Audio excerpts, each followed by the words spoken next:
सामान्य प्रश्न पूछता हूँ। मुझे बताइए कि भारत में हम जो बोलते हैं सबसे पुरानी भाषा कौन-सी है आपके दृष्टिकोण में? जो भी आप क्योंकि आप तो इतने विद्वान व्यक्ति हैं, आपने इतनी स्टडी की है, सामान्य व्यक्ति की धारणा से तो हम अलग चले जाते हैं। मुझे जहाँ तक मेरी समझ है तमिल भारत की सबसे पुरानी भाषा है। तमिल को आपने कहा। संस्कृत को कैसे देखते हैं आप? ज़मी आँखों से मत पूरे दो, न मिल सकेंगी वो हड्डियाँ, जो ज़मीं का तारीख गहरा सीना निकल चुका है। लेकिन आज ज़रूरत है उस ज़मीन को खोदने की, क्योंकि आज बात करनी है इतिहास पर और इतिहास बोध पर। आमतौर पर हम इतिहास विजय और दास्ता की दृष्टि से देखते हैं, लेकिन ये दृष्टि दुरुस्त नहीं है। इतिहास मानव सभ्यता को समृद्ध करता है। इतिहास ने सभ्यताओं को बदला है, गढ़ा है, उन्हें नई पहचान दी है। इसीलिए इतिहास को देखने की दृष्टि भी समग्र होनी चाहिए। मनुष्यों ने जब पहली बार अपने कदम एक क्षेत्र से दूसरे जगह निकाले, यानी जब एक जगह से दूसरे जगह पलायन किया, तो नई सभ्यताएं, नई संस्कृति का जन्म हुआ। इसी को आज हम माइग्रेशन कहते हैं। इसी माइग्रेशन से होमो इरिक्टस होमोसेपियन बने और होमोसेपियन होमोसेपियन बनी।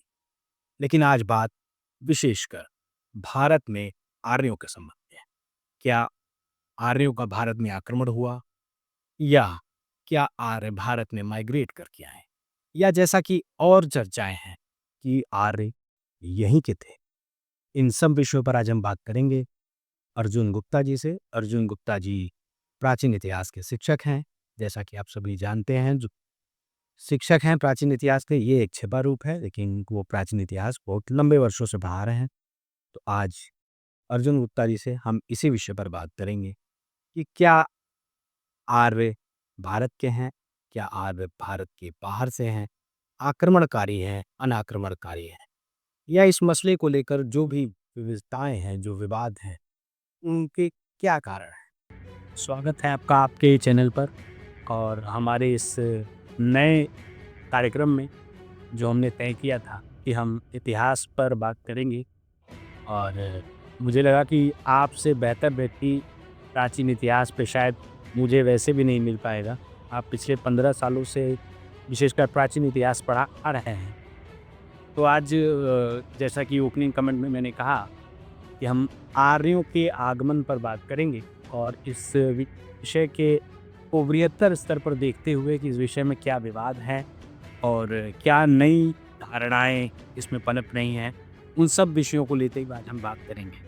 तो इसी संदर्भ में मेरा जो पहला सवाल आपसे वो ये है कि हम आमतौर पर देखते हैं कि मानव सभ्यता में माइग्रेशन एक स्वाभाविक प्रक्रिया रही है।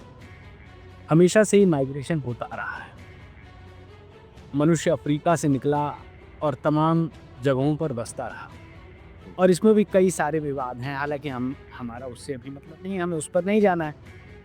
मैं इस पृष्ठभूमि में ये समझना चाहता हूँ कि आर्य प्रदेश की जो पूरी बहस है भारत के संदर्भ में, इसको हम कैसे देखते हैं और व्यापक दृष्टिकोण इसका क्या है वैश्विक संदर्भ में? सबसे पहले आपका बहुत-बहुत धन्यवाद। आपने एक बहुत ही विशेष विषय पर डिबेट रखी है। आर्य कहाँ से आए, भारत में कैसे बसे, बहुत सारे इतिहासकारों का इसमें बहुत अलग-अलग मत रहा है। लंबे समय से चर्चा का विषय बना रहा। जैसा आपने कहा कि स्टार्टिंग में इस पॉइंट को कि इंसान, मनुष्य अफ्रीका के जंगलों से निकला और फैलता चला गया। माइग्रेशन का जो इशू है, इशू कह लें या जो भी कह लें, हम अलग-अलग समय पर धीरे-धीरे मनुष्य ने अपने स्थान को चुना, पहुँचा। अब भारत के दृष्टिकोण में अगर हम बात करें तो भारत में अब इसको थोड़ा-सा जैसे हम आगे देखेंगे, बात करेंगे भारत की संस्कृति के भी संदर्भ में, तो जो संस्कृति है, आर्यों की जो मूल संस्कृति है, सबसे पहली बात कि बहुत सारे इतिहासकार ये कहते हैं कि आर्य मध्य एशिया से यहाँ आए, आक्रमण करके इस क्षेत्र में बसे। लेकिन अगर हम आक्रमण की बात करें तो आक्रमण एक बार की घटना है। जबकि जिस तरीके के सबूत या प्रमाण हमें मिल रहे हैं कि दीर्घकालिक माइग्रेशन है, कि लोग लंबे समय तक धीरे-धीरे उन क्षेत्रों से आए, जिसमें सेंट्रल एशिया बहुत एक प्रामाणिक काफ़ी सारे इतिहासकारों का ये मत है कि मध्य एशिया से आर्य आए और सप्त सिंधुओं में सबसे पहले बसे। सिंधु और उसके आसपास का जो सिंधु और उसकी जो सहायक नदियों का क्षेत्र है वहाँ पर सबसे पहले बसे। अब ये आक्रमण के दृष्टिकोण से अगर हम देखें तो इसीलिए कमज़ोर दिखाई देता है, क्योंकि आज के दौर में हम व्यवहारिक बात करते हैं कि क्या संभव है कि हम किसी भी प्लेस पर अटैक करके हमारी पूरी सिविलाइजेशन को वहाँ ले जा लेंगे?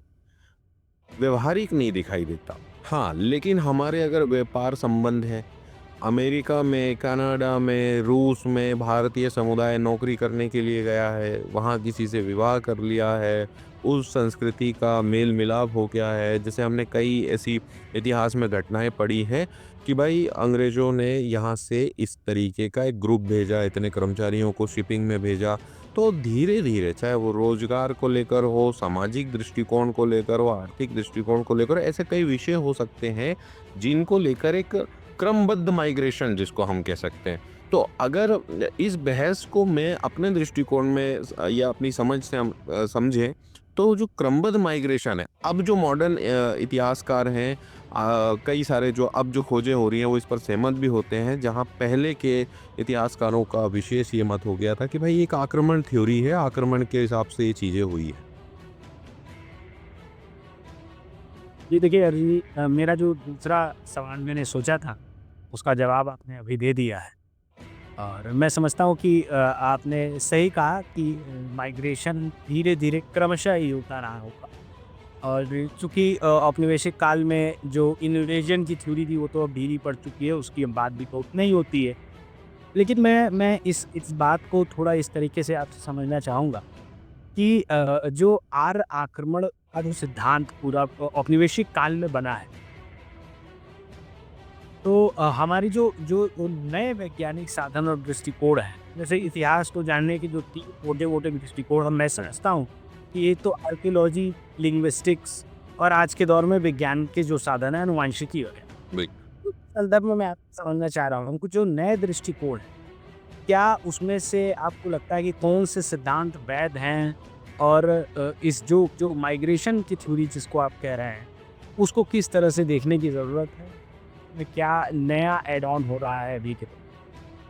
देखिए, आपने इस प्रश्न को बहुत वैलिड तरीके से डिस्क्राइब करते हुए पूछा कि आपने 3 पॉइंट बता दिए कि पुरातात्विक आर्कियोलॉजिकल की बात कर दी आपने, और आधुनिक वैज्ञानिक कारणों की बात कर दी, और एक इसमें आपने बहुत अच्छा पॉइंट रखा लिंग्विस्टिक। तो जो भाषा परिवार की अगर हम बात करें, तो भारत और यूरोप की भाषा परिवार में कई शब्दों को लेकर समानताएँ खोजों में भी निकल कर आई है, चर्चाओं में भी आई है, और उन सम इंडो यूरोपियन भाषाओं को का ही एक गुट संस्कृत को मानते रहे। हाँ, हाँ, कि भाई ग्रीक और लैटिन में बहुत सारे ऐसे शब्द मिल जाएँगे हमको जो संस्कृत और यूरोप की भाषाओं में जो एक सिमिलैरिटी देखने के लिए मिलती। तो अब केवल उस सिमिलैरिटी के आधार पर हम ये कह देंगे कि भाई हाँ, ये पॉइंट हो सकता है, नहीं हो सकता। दूसरा, जैसे आपने बड़ी अच्छी बात की कि आर्कियोलॉजिकल सर्वे, हमने जितनी भी हिस्ट्री सामान्य तौर पर पढ़ी, आपने देखा कि सिंधु घाटी सभ्यता की हमने जब चर्चा की, सिंधु घाटी सभ्यता को पढ़ा, जो भारत की सबसे प्राचीनतम सभ्यताओं में है। सिंधु घाटी की सभ्यता में बेहतर नगर नियोजन है, सुव्यवस्थित नालियाँ हैं, पक्के मकान हैं, एक अच्छी टाउन प्लानिंग है। हम कहते हैं कि 19वीं-20वीं शताब्दी की लंदन और पेरिस की सड़कें वैसी नहीं थी जैसी सड़कें सिंधु घाटी सभ्यता में थी। लेकिन युद्ध के प्रमाण आपको सिंधु घाटी सभ्यता में दिखाई देते हैं क्या? जी, मुझे तो जहाँ तक जानकारी ऐसा नहीं दिखता है। युद्ध के प्रमाण सिंधु घाटी सभ्यता में नहीं दिखाई देते। अगर हम उस सभ्यता का जो ट्रेड देखें, मिस्र और मेसोपोटामिया के सभ्यताओं से जो ट्रेड होता था, व्यापार होता था, उस समीकरण को भी देखें तो किसी प्रकार का कोई युद्ध या ऐसी कोई गतिविधि जो कि एक ऑथेंटिक साक्ष्य मिले हैं सिंधु घाटी सभ्यता के।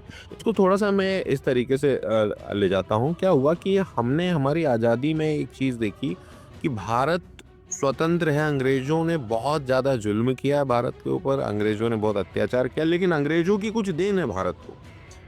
अंग्रेज़ों की बहुत सारी देन है भारत को, जिसमें से एक बड़ी देन है कि शिक्षा, स्वतंत्रता, समानता, ऐसे मूल तत्वों को भारत की शिक्षा में लाया गया।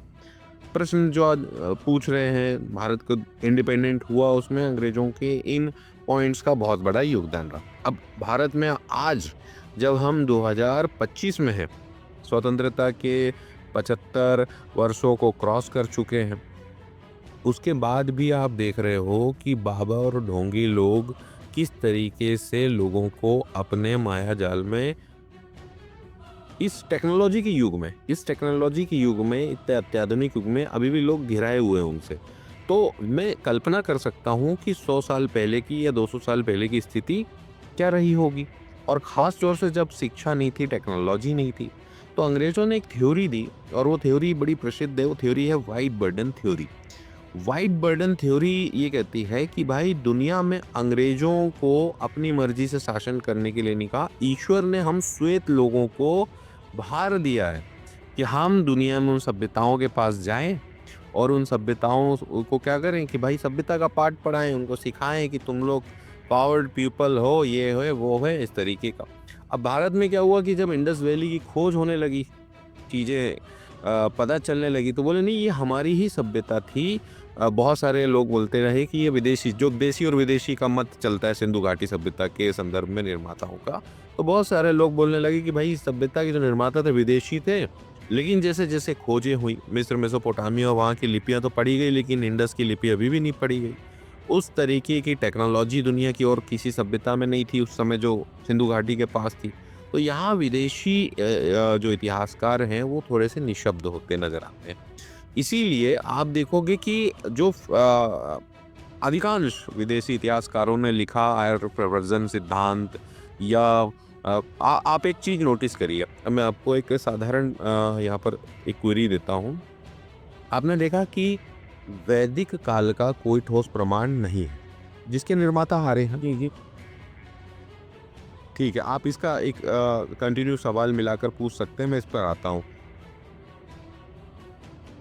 देखिए, जो आपने कहा वो मैं समझ रहा हूँ। आप उस इस बात को ऐसे कह रहे हैं कि इसको इस प्रेम में आप रख रहे हैं कि आर्यों का जो आगमन होता है, उसमें जो आक्रमण का सिद्धांत वो खासकर औपनिवेशिक इतिहासकारों ने दिया है, इस समझ से दिया कि वो व्हाइट सुप्रीमेसी को प्राथमिकता दे सके और ये दर्शा सके भारत में विदेशी आक्रमण कोई नया नहीं है। ये हमेशा से होता रहा है और हमको ये भार मिला है कि हम आप पर राज कर सकें। धन्यवाद आपका ये बात बताने के लिए। एक सवाल मैं और पूछना चाहूँगा, मैं वो वैदिक काल के सवाल पे ज़रूर आऊँगा, वो नोट किया हुआ है। अ, सिंधु सभ्यता के जो पुरातात्विक प्रमाण हैं, वो हमें क्या संकेत देते हैं और क्या इसमें कोई बाहरी संस्कृति का प्रभाव मिलता है? देखिए, बहुत अच्छी बात आपने की कि सिंधु सभ्यता के जो प्रमाण हैं उसमें बाहरी संस्कृति की बात। देखिए, एक बात तो तय है कि सिंधु घाटी सभ्यता को पहले तो हमें समझना होगा कि सिविलाइजेशन कैसी थी। वो लोगों की जल निकासी प्रणाली की अगर मैं बात करूं तो उनकी जल निकासी प्रणाली इस तरीके की थी आज से 5000 साल पहले, जैसी आज इंदौर नगर निगम की नहीं है 2025 में। ठीक है, उससे उन्नत जल निकासी प्रणाली सिंधु घाटी सभ्यता के लोगों की थी। सड़कें जो है पक्की होती थी, 90 डिग्री पे समकोण पे काट रही हैं। जो गेट है वो घर के मुख्य द्वार की ओर नहीं खुल रहे हैं, पीछे की तरफ खुल रहे हैं। तो पॉल्यूशन उसका एक बड़ा रीज़न है ना। मकान आप देखेंगे तो वो बने हुए हैं, टीले बने हुए हैं। फिर अब इसमें एक डिबेट, थोड़ी धार्मिक अलग डिबेट चली जाती है कि कोई ऐसे धार्मिक प्रमाण नहीं मिलते हैं, कोई ऐसे प्रमाण नहीं दिखाई देते कि इस सभ्यता के निर्माता विदेशी थे। डेफिनेटली 5000 साल पहले अगर हम जा रहे हैं तो दुनिया में कहीं भी सिविलाइजेशन ऐसी नहीं थी जब लोग कपड़े नहीं पहनना जान रहे थे। उस दौर में यहाँ पर व्यापार चल रहा था।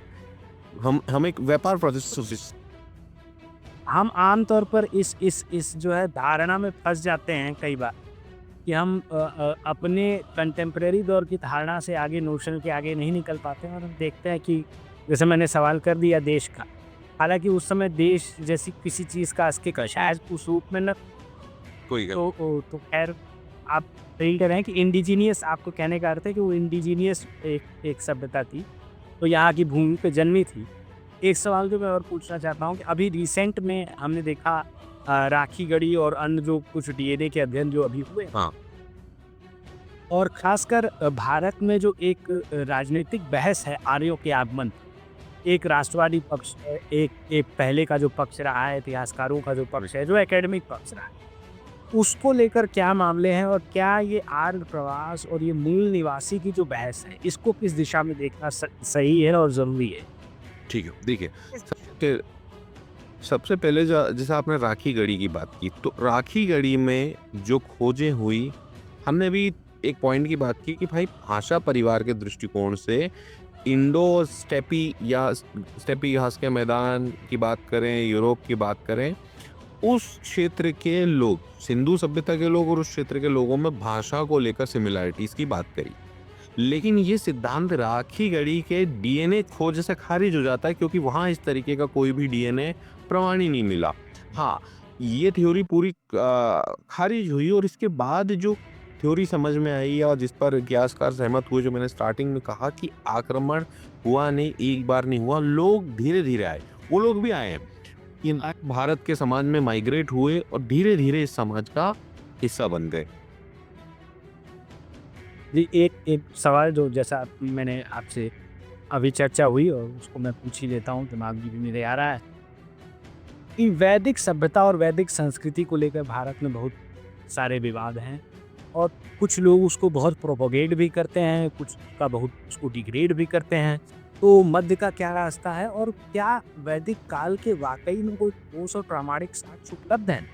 क्योंकि जैसा मैं जो समझता हूँ अर्जुन जी, उसमें यह है कि ऋग्वेद के दौरान उस काल में वो मौखिक परंपरा से आया हुआ ग्रंथ लिखित जरूर है, लेकिन एक श्रुति परंपरा आधारित वो चलता आया है। तो इसको ये जो वैदिक परंपरा है और ये जितने ग्रंथ हैं, उनको उनको कैसे देखना चाहिए? ये इस पूरी स्थिति को आप कैसे समझाएंगे? देखिए, आपने जो प्रश्न उठाया है इस डिबेट का सबसे ज़्यादा महत्वपूर्ण प्रश्न। क्यों? क्योंकि अब इसको मैं थोड़ा सा दर्शन से भी जोड़ दूंगा। जैसे आपने कहा कि एक पक्ष जो ये बताता है कि वेदों में लिखा है, वेदों में ये चीज़ें हैं, हमारे वेद हैं, एक जो जिसको हम तथाकथित राष्ट्रवादी पक्ष कह सकते हैं, उसका अहम संतुष्ट हो रहा है कि मैं इस परंपरा का हिस्सा हूं, तो ये परंपरा बड़ी गौरवशाली है। ये भी उसके दिमाग में औपनिवेशिक काल के दौरान क्रमबद्ध तरीके से धीरे धीरे बोया गया। अब आपको आज जो मैं पॉइंट बताऊंगा, आप भी बड़ा शॉक्ड होंगे इस बात को लेकर के। जैसा हमने कहा कि वैदिक सभ्यता के कोई स्पष्ट प्रमाण हमारे पास अभी नहीं है। इसका टाइम पीरियड नहीं पता, क्योंकि मौखिक था। भाई आप बोल सकते हैं कि लाखों वर्षों में था, 5000 वर्षों में 10,000, कि भाई एक पीढ़ी से दूसरी पीढ़ी बनने की, है ना, बाद में आ रहे। अब मुझे ये बताइए कि वैदिक परंपरा को मानने वाले वर्तमान लोग कौन है? वो वर्तमान हिंदू समाज के लोग हैं, ठीक है। उसका मूल ग्रंथ है ऋग्वेद। अब मुझे बताइए कि हिंदुओं की, जैसा भी गणपति का उत्सव चल रहा था, ठीक है, गणपति के उत्सव में आपने पूजा के दौरान या सामान्य जो हिंदुओं की पूजा होती है, उसमें कौन कौन सी चीजों का प्रयोग किया जाता है, मुझे बताइए जरा आप। पूजा पद्धति के पूजा में वाले प्रोडक्ट यूज होते हैं पूजा करने के लिए। मुझे तो इस बात को विशेष जानकारी नहीं हो, आपको ही बताना। सामान्य मतलब आपने पूजा में कुछ चीजें देखी होंगी। अक्षत, जिसको हम चावल बोलते हैं, हल्दी का यूज होता है पूजा में, हल्दी शुभ मानी जाती। नारियल जो है उसका यूज होता है, ठीक है। और इस तरीके के कई आपके दिमाग में और कई आइटम आएंगे जो पूजा में इस्तेमाल होते हैं। अब आपको एक बड़ी मजे की बात बताता हूँ। ऋग्वेद में हल्दी का उल्लेख नहीं है, ऋग्वेद में चावल का उल्लेख नहीं है, ऋग्वेद में नारियल का उल्लेख नहीं। नारियल कहाँ मिलेगा आपको? पहली बात तो भौगोलिक रूप से अगर आप देखें तो समुद्र के आसपास नारियल के पेड़ मिलेंगे। आर्य बस कहाँ रहे हैं? आर्य बस रहे हैं सप्त सैंधवस्वीप में, ठीक है। तो नारियल का उल्लेख नहीं है, नमक का उल्लेख नहीं है ऋग्वेद में, मछली का उल्लेख नहीं है। ऐसे कुछ और भी जो शब्द हैं जिनका उल्लेख नहीं है। इसका ये अर्थ होता है कि ये वही चीजें हैं जो मरुस्थलीय क्षेत्रों में नहीं मिलती। मरुस्थल में ना तो नारियल मिलेगा, ना चावल हो सकता है, ना हल्दी हो सकती। दैट मीन्स ये इस चीज को बल देते हैं कि हम मध्य एशिया से ही आए हैं। आर्य जो है वो कहाँ से आए? मध्य एशिया। अब आप यहाँ एक दूसरा जो इनका ग्रंथ है जो बाद में लिखा गया यजुर्वेद। यजुर्वेद में आपको ये सारे प्रोडक्ट मिलेंगे। क्यों मिलेंगे? क्योंकि हम धीरे धीरे फैलते गए और इन चीजों का प्रयोग हमने तब तक सीख लिया था। ये हो गया एक दृष्टिकोण। दूसरा दृष्टिकोण मैं अंग्रेजों से जोड़ूंगा कि अंग्रेज जो हमको बोल रहे थे कि वाइट बर्डन थ्योरी है, ये सारी चीजें हैं, वो लोग वैदिक सभ्यता को सर्टिफाइड कर रहे हैं, जबकि ना उसका कोई लिखित प्रमाण है, ना पौराणिक प्रमाण है, ना कोई ठोस प्रमाण अगर हम तार्किक रूप से बात करें तो नहीं दिखाई देता। अब मेरा जो विवेक कहता है कि वो वैदिक सभ्यता को सर्टिफाइड इसीलिए कर रहे हैं क्योंकि वैदिक सभ्यता के लोग कैसे हैं? ग्रामीण लोग हैं, वो पशुपालन वाले लोग हैं। बाद में एग्रीकल्चर तो उन्होंने बहुत बाद में सीखा। लेटर वैदिक टाइम पीरियड में जब 1000 ईसा पूर्व लोहे की खोज हुई और कृषि में क्रांति आई और ये सब चीज़ें जो है बाद ही की बात है। आपने नोटिस किया कि वेस्ट के इतिहासकारों ने या विदेशी इतिहासकारों ने, पश्चिम के इतिहासकारों ने महाभारत को मान्यता नहीं दी। महाभारत या जो उस टाइम पीरियड का जो कालखंड है, कृष्ण का कालखंड है, उस कालखंड की चर्चा नहीं है भारत के इतिहास में। अधिक चर्चा वैदिक की है। कारण ये है कि उसमें समाज बहुत उन्नत हो गया है। महाभारत का टाइम पीरियड देखें तो नगर हैं, परमाणु युद्ध की बात की जा रही है, रथ हैं, बहुत बहुत बहुत एक लेवल वाली टेक्नोलॉजी है हमारे पास वहाँ। उसकी चर्चा इंडियन हिस्ट्री में गायब है। क्यों गायब है? और वैदिक की इम्पोर्टेंस उसको धर्म से कनेक्ट कर दिया ताकि हम वो सांप के बीन बजाने वाले लोग ही दिखाई दे, हम उस तरीके के लोग दिखाई ही ना दें जो समाज में अपने एक स्थापित वर्चस्व में थे। जी, एक सवाल जो मेरे दिमाग में और आ रहा है, उसके बाद मैं एक और सवाल करूँगा आपसे। एक तो हम ऐसा देखते हैं कि कई बार लोग इस बात को बहुत प्रोपोगेट करते हैं कि खासकर हमारे महाकाव्यों के संदर्भ में, जिसको साहित्यिक दृष्टि से महाकाव्य आमतौर पर कहा जाता है, कई लोग मैं देखता हूँ कि उसको प्रामाणिक मानते हैं। इतिहास की दृष्टि से उसको कैसे देखा जाए, उसको महाकाव्य माना जाए या एक खास सर्कमस्टांसेस में एक खास कल्चर का रिप्रेजेंटेटिव ग्रंथ माना जाए, उसको कैसे देखा जाए मूल? देखिए, आपने ये एक ऐसा विषय छेड़ दिया कि अगर मैं इसमें अधिक सच बोलूँगा तो हो सकता है कि एक वर्ग नाराज होगा। कुछ संतुलन रखूँगा तो हो सकता है कि सब संतुष्ट हों, लेकिन इस पे न्याय करना चाहिए। अब देखिए, मुझे बताइए कि हमने जैसे सिंधु घाटी सभ्यता की बात की, बाद की सभ्यताओं की बात की, वैदिक सभ्यता में क्या कहीं भी आपको मूर्ति पूजा या किसी भी वर्तमान में जो भी ईश्वर की पूजा हो रही है, जो भी भगवान है मार्केट में, उनमें से कोई भी आपको वैदिक कल्चर में पूजते हुए मूर्ति बनाकर दिखाई देते हैं क्या? नहीं। भारत में जो पहली मूर्ति बनी वो मथुरा कला में बुद्ध की मूर्ति बनी। सबसे पहली जो मूर्ति भारत में बनी है वो बुद्ध की मूर्ति है। मूर्ति का विज्ञान आया, बाद में ये सब कंसेप्ट आए। अब मैं आपके जैसे प्रश्न पे चला जाता हूँ कि ये आपने जो प्रश्न पूछा कि भाई एक्चुअली हमें इसे किस तरीके से देखना चाहिए, रामायण और महाभारत या महाकाव्य जिसको कहा गया। हो सकता है कि ये हुआ हो और ये भी संभव है कि ये ना हुआ हो। अब इसके पीछे 2-3 तर्क हैं। अगर हुआ हो तो उसके लिए हमारे पास ऐसे प्रमाण मिलने चाहिए, ठीक है? तो मुझे ये बताइए, मैं आपसे एक सामान्य प्रश्न पूछता हूँ। मुझे बताइए कि भारत में हम जो बोलते हैं सबसे पुरानी भाषा कौन-सी है आपके दृष्टिकोण में? जो भी आप, क्योंकि आप तो इतने विद्वान व्यक्ति हैं, आपने इतनी स्टडी की है, सामान्य व्यक्ति की धारणा से तो हम अलग चले जाते हैं। मुझे जहाँ तक मेरी समझ है, तमिल भारत की सबसे पुरानी भाषा है। तमिल को आपने कहा। संस्कृत को कैसे देखते हैं आप? संस्कृत एल्विट वर्ग की भाषा थी मेरी नज़र से, जिसको ओहित वर्ग बोला करता था। तमिल से लेकिन वो तमिल के बाद जी? तमिल से पुरानी है तमिल और की बात? नहीं, तमिल के बाद है, तमिल सबसे पुरानी है और पाली इसके बाद आसपास की कहीं बैठती है। अगर हमें संस्कृत और पाली में से अगर आप पहले रखना होगा तो किसे रखेंगे? तो जहाँ तक मैं चूँकि देखिए मेरा जो डोमेन है वो इतिहास का नहीं है, आप जानते नहीं, मैं आपसे सामान्य मतलब एक सामान्य नागरिक का जो दृष्टिकोण है। मैं जो समझता हूँ शायद तमिल पहले है, संस्कृत बाद है और उसके बाद पाली भाषा। ठीक है, चलिए तमिल को तो हम बहस से अलग करते हैं। आपने कहा कि संस्कृत पुरानी है पाली से, ठीक है? जी। लॉक कर दिया जाए। अब देखिए, संस्कृत का जो सबसे पुराना अभिलेखीय साक्ष्य हमें मिलता है वो है जूनागढ़ इंस्क्रिप्शन। अच्छा। जूनागढ़ इंस्क्रिप्शन की जो डेट है वो है 150 ईस्वी, ईसा के 150 साल बाद। और बुद्ध के जन्म के समय जो डेट है, बुद्ध की जन्म की जो तिथि है वो ईसा से 563 ईस्वी 563 एग्जैक्ट मान लेते हैं, ठीक है। अब इस समय जो भाषा चल रही है या बुद्ध के जो उपदेश है उस दौर में वो पाली भाषा में है। दैट मीन्स कि संस्कृत से हो सकता है कि काफी प्राचीन हो।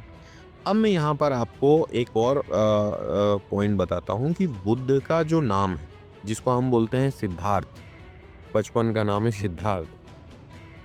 आप बहुत सारी डिबेट में या बौद्ध ग्रंथों की डिबेट में या बौद्ध स्कल्पचर में चीज़ों की अगर बात करें तो वो सिद्धार्थ नाम को एक्सेप्ट नहीं करते। कई अन्य नाम मिल जाएंगे आपको, तथागत नाम मिलेगा बुद्ध का और बहुत सारे ऐसे नाम हैं। अब बुद्ध के माता और पिता का नाम जो है अगर आप देखो तो शुद्धोधन, महामाया, ये सारे जो नाम है सिद्धार्थ, शुद्धोधन, महामाया, तो भैया जब उस दौर में पाली चल रही है, बुद्ध अपने उपदेश पाली में दे रहे हैं, तो बुद्ध के माँ बाप के नाम संस्कृत में क्या कर रहे हैं फिर? या सिद्धार्थ संस्कृत का नाम है, महामाया संस्कृत का नाम है, तो जैसा आपने भाषा से जोड़ा बहस को, तो यहाँ पर एक कॉन्ट्रडिक्शन समझ में आता है कि बाद में चीज़ों को अपने हिसाब से मॉडिफाई किया गया। बहुत बड़ा वर्ग जो चिंतक वर्ग है, पढ़ने वाला वर्ग है, इतिहास को बहुत अच्छे से पढ़ता है। आपने अब चूंकि इंटरनेट पे बहुत सारी रील्स वायरल हैं तो आपने ये तो देख लिया होगा कि बहुत सारी बौद्ध मठों को, बौद्ध मंदिर तो नहीं कहेंगे, या बौद्ध मूर्तियों को कन्वर्ट कर दिया, हिंदू मंदिर बना दिया उनको कोई टैग लगा दिया कि ये हिंदू XYZ देवता है और उनसे जोड़ दिया। संभव है अगर आप जातक कथाओं को पढ़ेंगे तो उसमें और रामायण और महाभारत में बहुत सारी सिमिलरिटीज मिलती है। एक वर्ग ये कहता है कि रामायण और महाभारत जातक कथाओं से लिए गए। एक बहुत बड़ा वर्ग भारत में ये मानता है कि राम का जो कैरेक्टर है वो पुष्यमित्र शुंग से इंस्पायर्ड है। अगर आप उसकी रिसर्च करेंगे, डिस्कस करेंगे, तो ये इतिहास में इसको स्पष्ट तो कोई नहीं कह सकता, लेकिन हम जब स्पष्ट चीज़ों को देखने जाएंगे तो हम वही बात करेंगे, या तो भाषा की, या तो आर्कियोलॉजिकल सर्वे की, या हमारे पास कोई वैज्ञानिक DNA जैसी कोई मेथड होगी। हम मौखिक रूप से कि नहीं यार भैया सीज फायर जो है वो हमने हमारी मर्जी से किया, उसमें ट्रम्प का कोई योगदान नहीं था, ये तो हम हमारे से बोल बोल के हम कैसे इसको प्रूफ कर देंगे, है कि नहीं। जैसे आपने मूवी देखी है पद्मावत, पद्मावत मूवी में एक बड़ा अच्छा दृश्य है कि जहाँ वो बोलता है कि इतिहास आपको इसके लिए कभी माफ़ नहीं करेगा, खिलजी से बोलता है। तो खिलजी अमीर खुसरो की तरफ देखता है और देखकर कहता है कि इतिहास क्या कहेगा खुसरो, तो इतिहास वही कहेगा जो इस समय क्या नाम है उनका, विवेक अग्निहोत्री कह रहे हैं अपनी पिक्चरों के माध्यम से, है ना। तो विवेक अग्निहोत्री अपनी पिक्चरों के माध्यम से इतिहास का क्योंकि सत्ता पक्ष का हाथ है भैया। तो ये सारी चीजें इतिहास में बड़ी कॉन्ट्रडिक्शन रही है। इस बात को मैं थोड़ा और विस्तार देना चाहता हूँ, लेकिन समय की थोड़ी सीमा है। लेकिन इसी आपके जवाब से एक सवाल जो में आ रहा है, मैं पूछना चाहता हूँ कि हम देखते हैं कि जैसे आपने वैदिक सभ्यता की बात की, तो उसके प्रवृत्ति साक्ष्य उस रूप में नहीं है, और आपने बुद्ध की बात की, पाली की बात की। तो जैसे एक, क्योंकि मैं इतिहास का विद्यार्थी नहीं हूँ तो मैं समझने के दृष्टिकोण से पूछ रहा हूँ।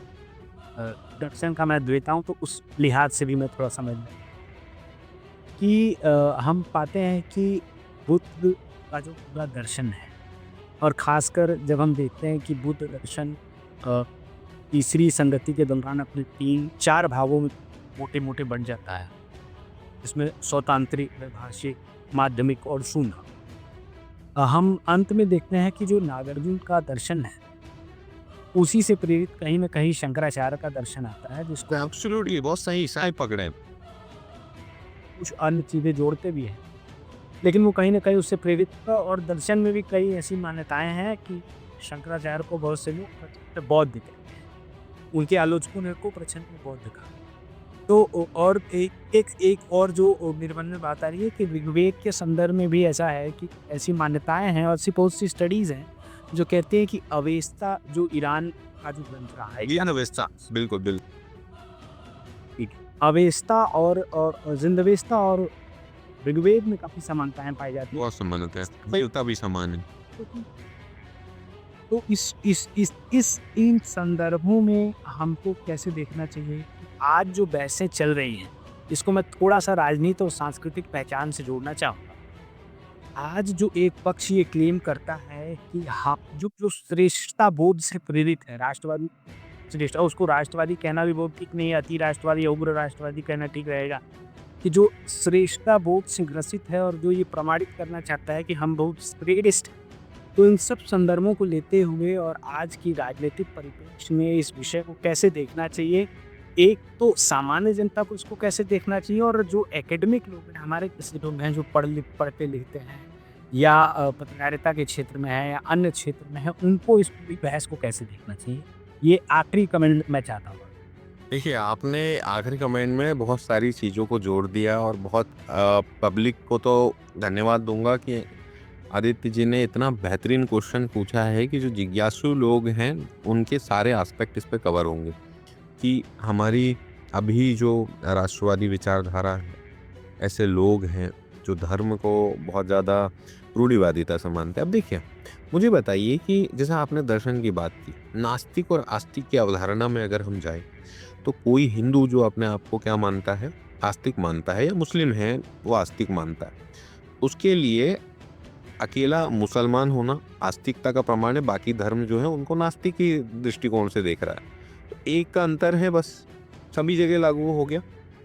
अब यहाँ बुद्ध ने बहुत अच्छी बात बोली। इसको आप समझिए कि बुद्ध के पास क्या हुआ, एक व्यक्ति आया और बड़ी कहानी प्रसिद्ध है ये बौद्ध कथाओं में।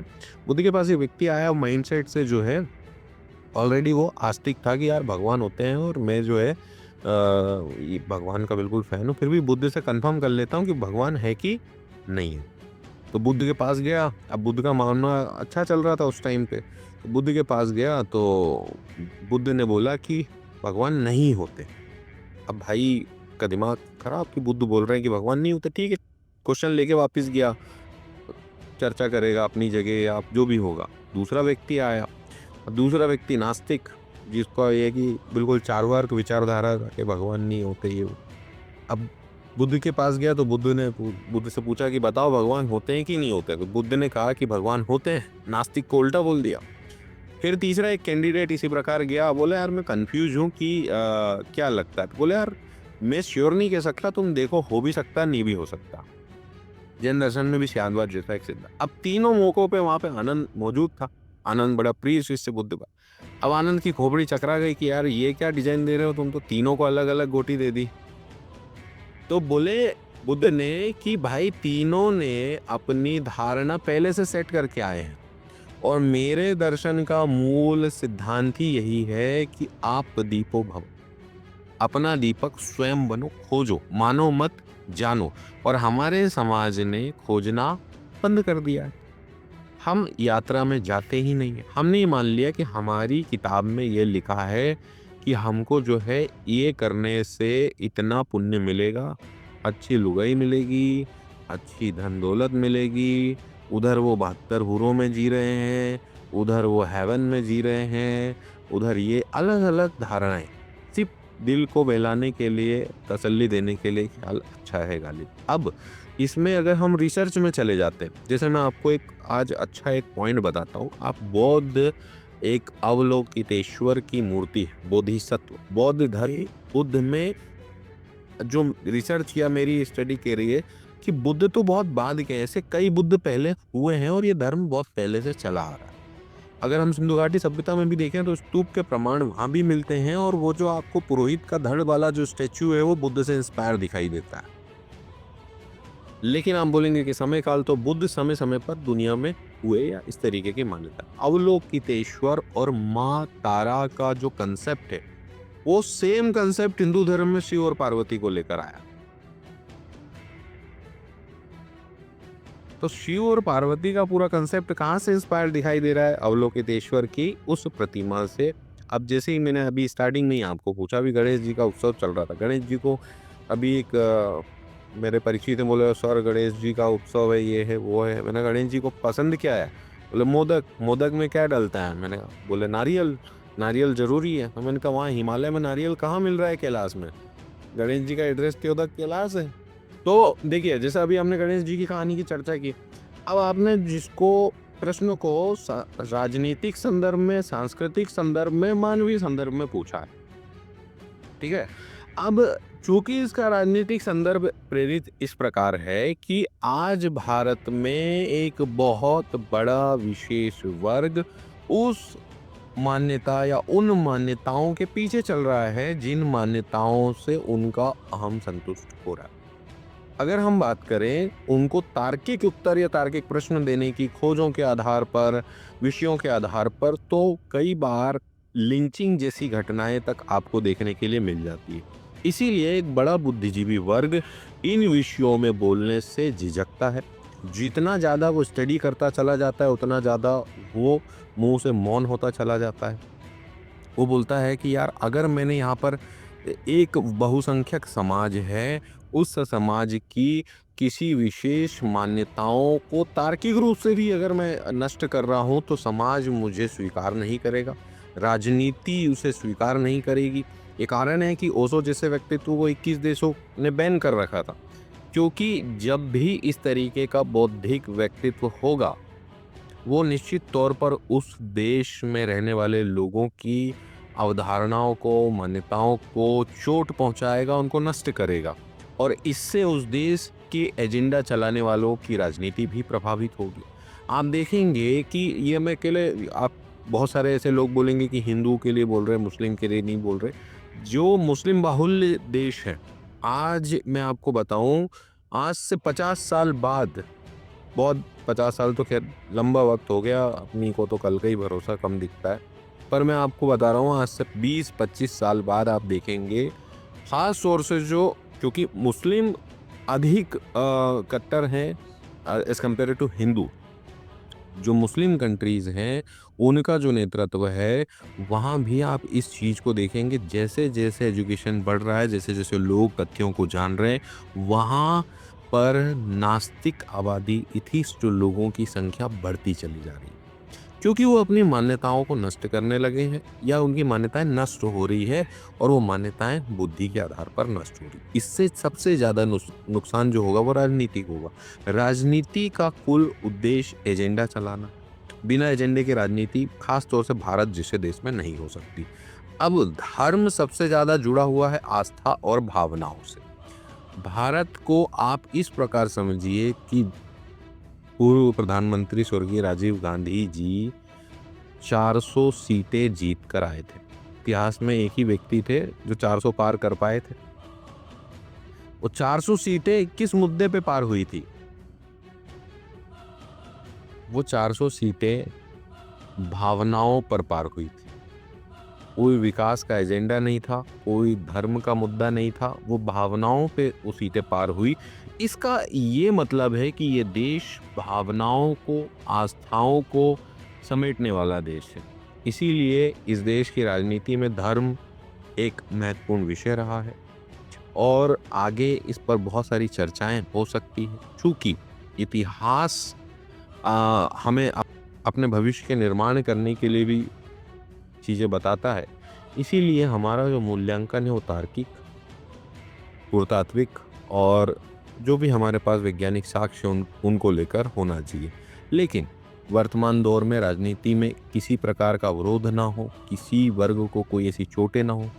इसीलिए सुप्रीम कोर्ट ने और कई ऐसे कानून के माध्यम से कई ऐसे नियम बने कि इन स्थिति के बाद, इन वर्षों के बाद इन चीज़ों में कोई चेंजेस नहीं होना चाहिए, जो जहाँ है वहीं रहे।